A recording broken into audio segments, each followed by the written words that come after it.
Good morning बच्चों। आज के पूर्व के वीडियो में संधि चैप्टर के तहत हम लोग व्यंजन संधि के बारे में विस्तार से जाने थे। आज के वीडियो में हम लोग विसर्ग संधि के बारे में जानेंगे। विसर्ग संधि किसे कहते हैं? विसर्ग का किसी भी स्वर या व्यंजन के साथ मेल होने पर जो विकार उत्पन्न होता है उसे विसर्ग संधि कहते हैं। जैसे मना धन रंजन बराबर मनोरंजन, तपा धन बल बराबर तपोबल। व्यंजन संधि की भांति ही विसर्ग संधि में भी जो विकार होता है वह एक नियम के तहत होता है। वह नियम इस प्रकार है।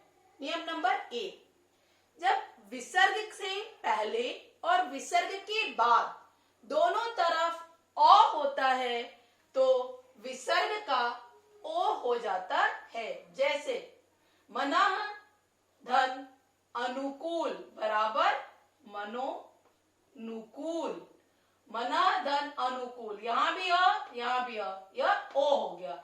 यशः धन अभिलाषा बराबर यशोभिलाषा। दोनों तरफ जब अ है तो अ ओ में परिवर्तित हो जाता है। नियम नंबर 2, विसर्ग से पूर्व अ और विसर्ग के बाद किसी भी वर्ग का स्पर्श व्यंजन के जो 5 वर्ग हैं उन 5 वर्गों में से किसी भी वर्ग का तीसरा, चौथा, 5वां वर्ण हो, कोई भी अंतस्थ व्यंजन अर्थात यौरा लवा हो या हो तो विसर्ग जो है वह ओ में परिवर्तित हो जाता है। जैसे तपा धन बल बराबर तपोबल, मना धन रंजन बराबर मनोरंजन आदि।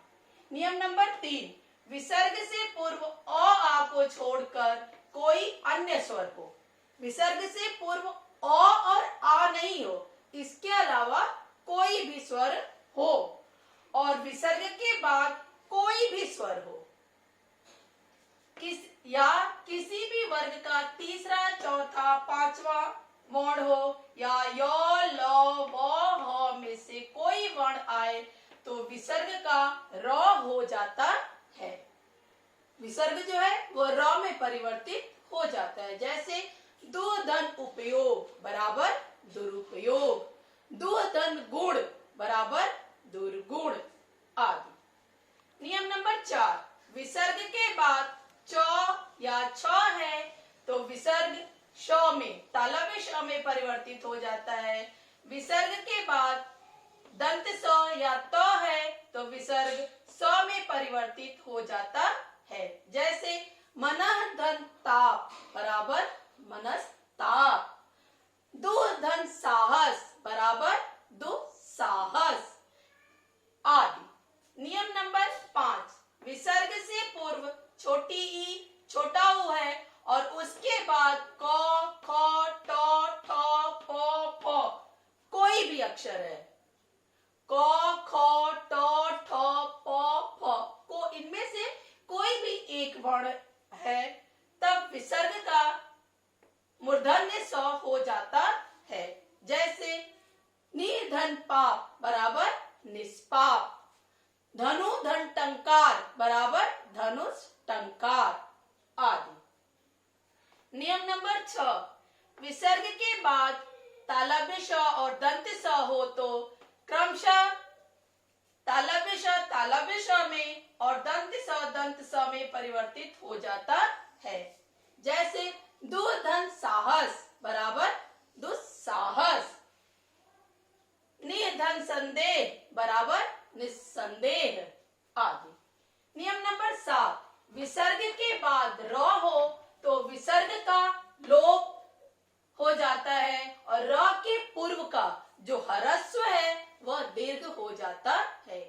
मतलब पहले विसर्ग है, विसर्ग के बाद र है तो विसर्ग का जो है वो लोप हो जाता है और जो विसर्ग के पहले का ह्रस्व है वह दीर्घ बन जाता है। जैसे निर्धन रोगी बराबर निरोगी, निर्धन रस बराबर नीरस।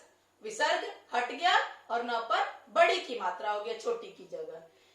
नियम नंबर 8, विसर्ग के पूर्व अ और बाद में अ आ के अलावा कोई स्वर हो तो विसर्ग का लोप हो जाता है। विसर्ग से पूर्व अ है और विसर्ग के बाद अ आ को छोड़कर कोई भी और है स्वर है तो विसर्ग का लोप हो जाता है। जैसे अतः धन अतः धन एव बराबर अतएव, कुछ भी नहीं हटा, बस विसर्ग हट गया। तथा धन एव बराबर ततएव, सब कुछ वैसे ही रहता है, सिर्फ विसर्ग हट जाएगा और बाकी जस का तस जुड़ जाएगा। नियम नंबर 9, विसर्ग के पूर्व अ तथा बाद में क प हो तो विसर्ग में परिवर्तन नहीं होता। विसर्ग से पूर्व अ है और विसर्ग के बाद क है या प है तो कोई भी परिवर्तन नहीं होता, किसी भी प्रकार का विकार उत्पन्न नहीं होता, सिर्फ उसको जोड़ देते हैं। जैसे प्रातः धन काल बराबर प्रातः काल, अंतः धन करण बराबर अंतः करण आदि। विसर्ग संधि के बाद बेटा संधि में कुछ अलग तरह की भी संधि होती है जो स्वर संधि, व्यंजन संधि और विसर्ग संधि से हटकर होती है। उसमें पहला जो है पूर्व पद का दीर्घ स्वर ह्रस्व हो जाता है, मतलब प्लस के पहले यदि दीर्घ है तो वह ह्रस्व हो जाएगा और कोई भी परिवर्तन नहीं होगा। जैसे आम धन चूर बराबर अमचूर, हाथ धन कड़ी बराबर हथकड़ी, आ हट के अ हो गया बस। इसी तरह से दूसरा है दो ध्वनि में एक ध्वनि का लोप हो जाता है। जैसे यहाँ धन ही बराबर यहीं, उस धन ही बराबर उसी, जिस धन ही बराबर जिसी आदि। नियम नंबर 3, शब्द के अंत में ह होने पर ह जो है वह भ में परिवर्तित हो जाता है। जैसे सब ही सभी, अब प्लस ही अभी, कब प्लस ही कभी आदि। अब संधि चैप्टर हमारा आज खत्म होता है, लेकिन संधि को खत्म करने के पूर्व एक जरूरी बात जान लेना जरूरी है कि संधि और वर्ण संयोग को कई बार बच्चे एक ही समझ लेते हैं, लेकिन बच्चों इसमें अंतर है।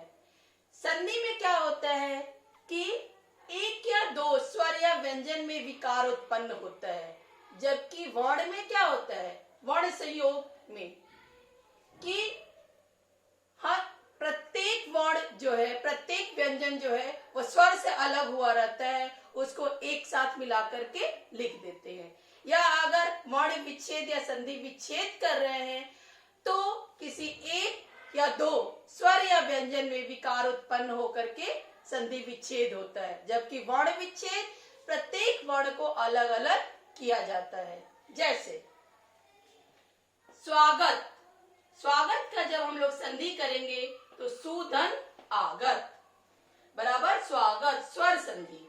इसमें कहां पे विकार उत्पन्न हुआ, सु जो है सु प्लस आ जो था वो व बन गया और संधि हो गया।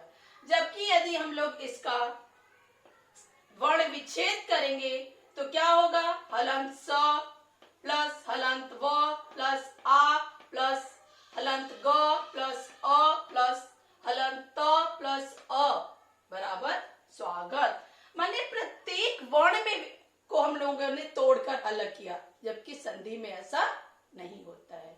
आज संधि पाठ हम लोग का यहीं पर समाप्त होता है। आपका दिन मंगलमय हो। धन्यवाद।